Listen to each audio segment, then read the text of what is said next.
ఖచ్చితంగా నువ్వు కృంగిపోతే ఆయన నిన్ను రక్షిస్తాడు. ఇంకేమన్నా చూడండి ఇక్కడ, నా ప్రాణమా యెహోవా నీకు క్షేమము విస్తరింపజేసి ఉన్నాడు. ఆమేన్, హల్లెలూయా. ప్రాణానికి ధైర్యపరచండి. నిజంగా ప్రాణము కృంగిపోతే మైండ్ పనిచేయదు. హల్లెలూయా. ప్రాణము కృంగిపోతే మనకు మైండ్ పనిచేయదు.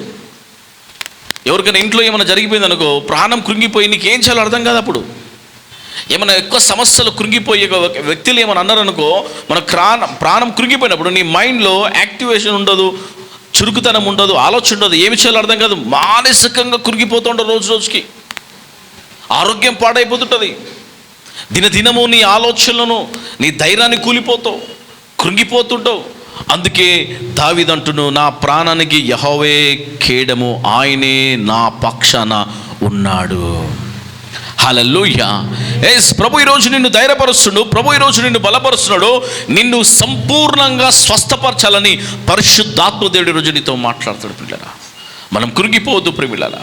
మన జీవితంలో ఆయన ప్రత్యేకమైన కార్యాలను ఈరోజు దేవుడు జరిగిస్తూ ఉన్నాడు. అందుకే ఈరోజు ఒక తీర్మానం చేసుకోండి. ఈరోజు నీ జీవితంలో ఒక గొప్ప మార్పులు ప్రభువు మీ జీవితంలో చేయబోతున్నాడు. హల్లెలూయా.